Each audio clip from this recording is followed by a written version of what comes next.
Blue is the color of the mind in borrow of the body. It is the color consciousness becomes when caressed. It is the dark inside of sentences, sentences which follow their own turnings inward out of sight like the whorls of a shell.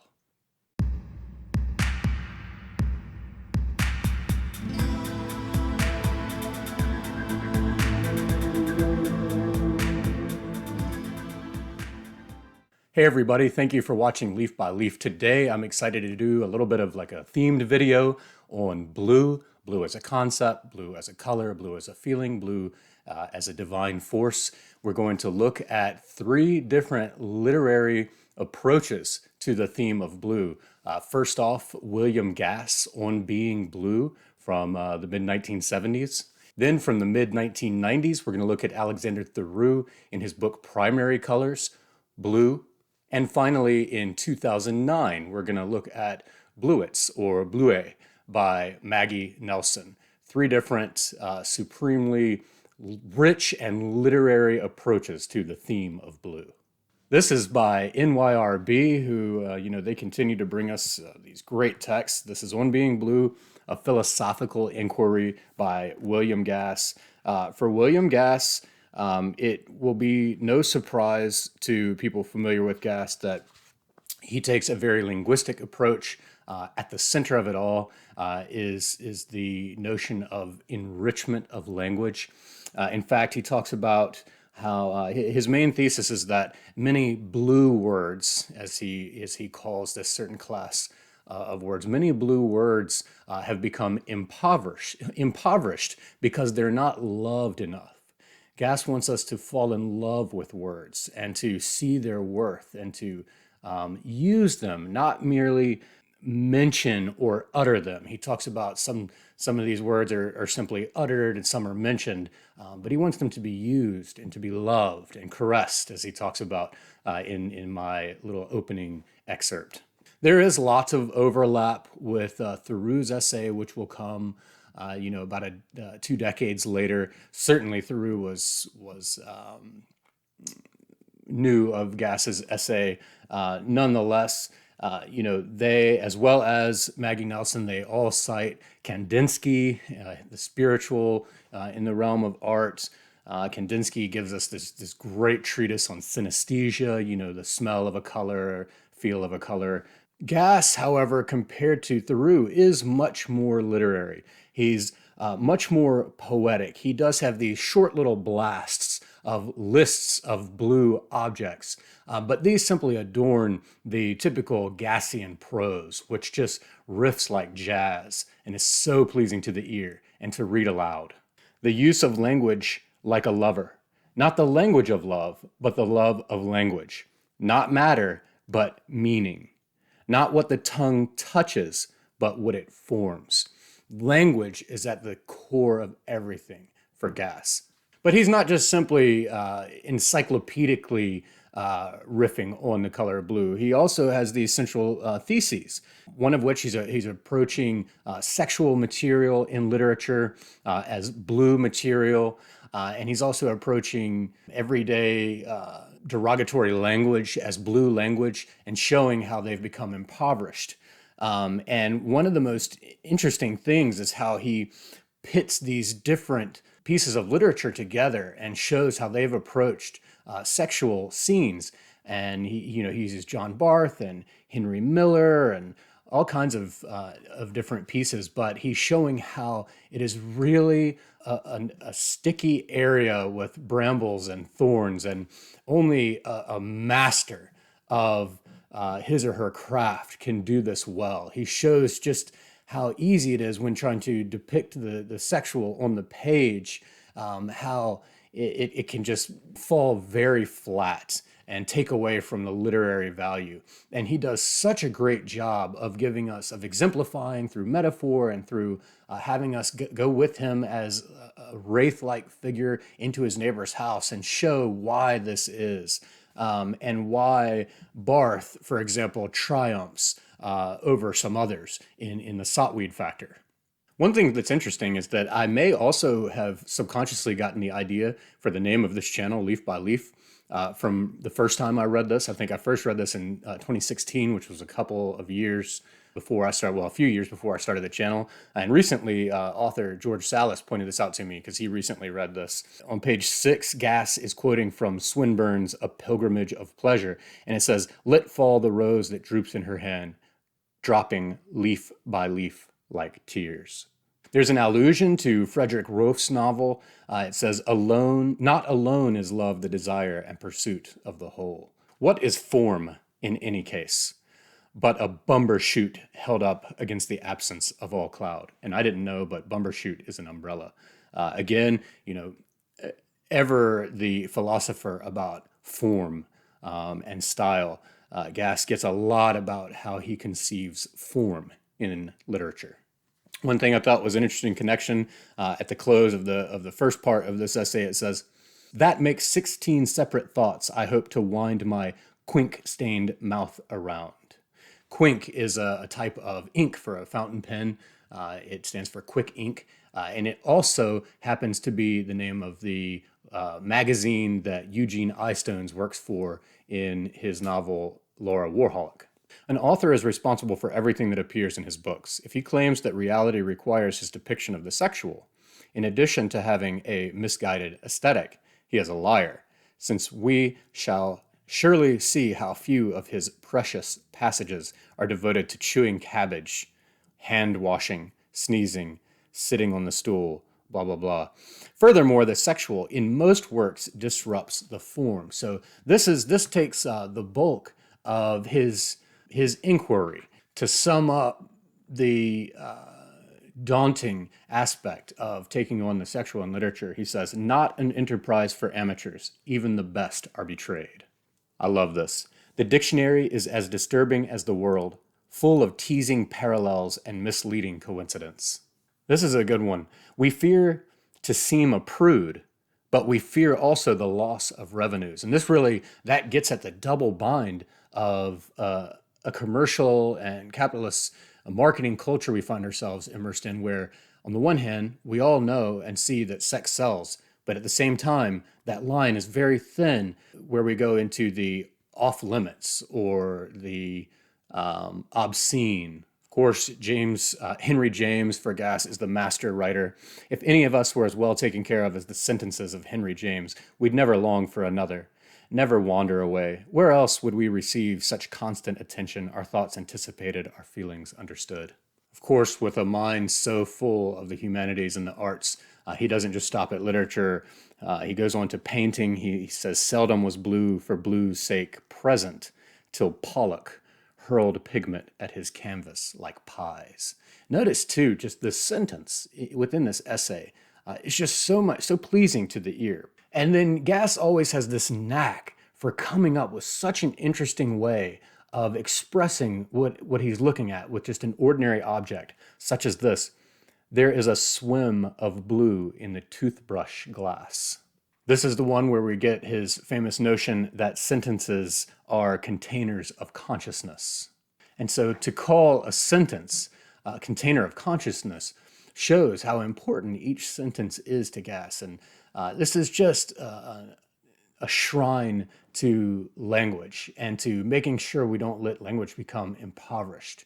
And so blue is, of course, his cue, but Gass, he just does what he wants, and the results are intensely satisfying.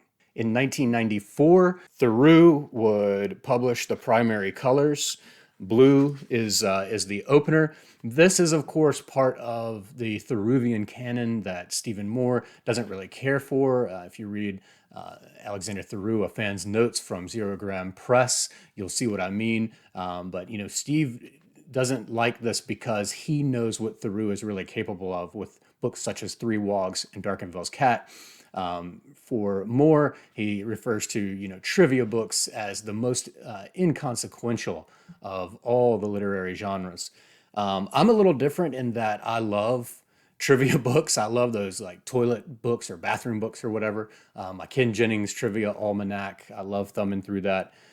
So for me, I really enjoyed this. In fact, when I just reread Blue in Primary Colors in preparation for this video, I ended up reading the other two as well. But we could also look at this as a precursor to what would become Einstein's Beats, which is this massive 800-page trivia book, if you will, from Alexander Theroux from Fantagraphics. And it's all about weird food phobias from celebrities and so on. I haven't read all the way through it, but I've picked through the beginning. One day I'll read all the way through it, but I quite like this. He comes right out and he gives us this pronouncement about blue with a great hook and an assessment. He says, blue is a mysterious color, hue of illness and nobility, the rarest color in nature. And in that one sentence, we get that pronouncement, that hook, blue is mysterious. Then we get this cool paradox or contradiction that it's the hue of both illness and nobility. And then finally, that thought provocation, the rarest color in nature. What Theroux does here, it's a lot less free roaming as Gass's essay. Gass's essay is, altogether something different. It's elevated prose. And this is more of in the encyclopedic vein. However, the use of apposition or putting things side by side, these different factoids and sentences side by side, really is done well. It's not just simply wall after wall of facts concatenated together, but they're put together in ways that really flow very well. Sometimes there's a lyrical quality to these, not quite at the Gass level, but on page 3 he does say the word sings, and indeed he talks about how you pout when you're pronouncing it, you form a kiss, you moo slightly, blowing gracefully from the lips as if before candles on a birthday cake, and so on. And some of this also reminded me of what Michael Gora says in his little introduction to On Being Blue. This one is told in much more of a casual, offhanded way, but that sort of softens the glut of facts that range far and wide. I mean, anecdotes, jokes, theories, wives' tales, theology, chemistry, symbolism, culture, art, history, personal observations, film, manufacturing, you name it. Theroux has been very thorough in gathering all of his material. Of course, he has to bring in his fiancée, who was fictionalized as Isabel Roth's Thorn in Darkenville's Cat. It says, I once got engaged to a girl in London and Christmas Eve in a blue snowfall. There's a nod to William T. Vollmann in here. It says the great metaphorical centerpiece in William T. Vollmann's saga-like novel, The Ice Shirt, the Great Glacier in Greenland, used as a landmark by Eric the Red. Its odd strength but soft, moody ethereality is yet only another enigma in the color. He has a reference to Monsieur Proust, which I have a video, 3 books on Proust by Céleste Abaret. The most striking thing in the room, apart from the cork, was the color blue. He brings in even films such as The Exorcist into his. Anything he can comb out, he has brought into this essay. Who, incidentally, that has ever dabbled in watercolors or oils is not aware that a small amount of blue added to white, paradoxically, makes the white seem whiter. Nabokov's system of colored hearing, the X sound, for example, Axel Rex, evokes steely blue. So again, within the glut of all the little factoids that he brings in, he makes these observations of his own that are really poetic and really striking. And so we end with his pronouncement about blue, his thesis, if you will. In short, the color blue is in part a pure linguistic artifact. And certainly that was much of Gass's thesis as well. But he wanted to take it a step further and implore us to love blue and to love words. Maggie Nelson comes in with Bluets or Bluet. And this was a really striking read for me. I had read years ago, I used to read pretty regularly Brain Pickings. And one morning in my Brain Pickings feed, I got this essay on Maggie Nelson's book. And it really intrigued me, but it wouldn't be until years later, just a couple of days ago, that I would actually read it. And Maggie Nelson is a poet. She's also written prose. She has won the or been awarded the MacArthur Genius Award. She steps in here with Gass, whom she cites explicitly. Theroux, I'm certain that she read Theroux's essay, but I could kind of see where she may not have found much use out of anything contra Gass. But she steps in here and brings a very complex, bold, cutting, but poetic and beautiful perspective to the table on blue. And she starts it off by saying that she has basically fallen in love with the color blue. Now, it starts out, interestingly enough, with an epigram from Pascal, from the Pensée, and it says, "And it were true, and were it true, we do not think all philosophy is worth 1 hour of pain." And there is a lot to do with the problem of suffering and the problem of pain all through here. But like the Pensée, like other works that are constructed of aphorisms, the way that she structures this text is with almost like aphorisms, and they're numbered blocks of thoughts or anecdotes or musings or whatever. And I think there are 240 of them. Yeah, 240 of them that make up the book. Again, the narrator who will address a figure as you. And sometimes it seems that you is the reader. Other times it seems that she's talking directly to the color blue. But other times there's this character, boyfriend or one time or lover, we could say, who goes colloquially by the Blue Prince. Oftentimes she's addressing him. And it's been a long time since they've seen each other. She's still trying to get over him. And that sort of ambiguity of the second person and that direct sort of breaking the fourth wall almost really adds a lot to the narrative. She, like Gass, does such a phenomenal job of looking at everyday, just mundane objects and seeing them through a lens of such a poetic eye and a poetic spirit. But for example, how could all the shreds of blue garbage bags stuck in brambles or the bright blue tarps flapping over every shanty and fish stand in the world be, in essence, the fingerprints of God? I will try to explain this. And this comes right in the third aphorism of the 240. So right at the beginning, and yeah, she's trying to understand blue, but eventually what she does, in contra Gass, she wants to break this notion of blue out of all of its fences. She wants it to break through even just being a linguistic construct. She eventually will get to a place where it's just an essence or a state of being. You can't really name it or put words to it. It's a feeling. There are some portions of this that reminded me of Silvina Ocampo. I have a video out here on her first short story collection and her novel, The Promise. And in The Promise, the narrator talks to us about how the world could just be constructed of her feelings. Her feelings are what the world is. And I love that because Nelson brings in this really bold and foregrounded feminist character and perspective to these notions of blue and these riffings on what exactly it is and how to describe it. And she breaks it out of its cage, out of its neat little parameters, and kind of trounces philosophy or philosophical inquiry and frees it to just be. It does have this metafictional quality where she talks about the fact that she is writing the book that we're reading. And she talks about, I have been saying that I've been writing this book on the color blue for years. I have been saying this for years without writing a word. It is perhaps my way of making my life feel in progress rather than a sleeve of ash falling off a lit cigarette. What a beautiful metaphor.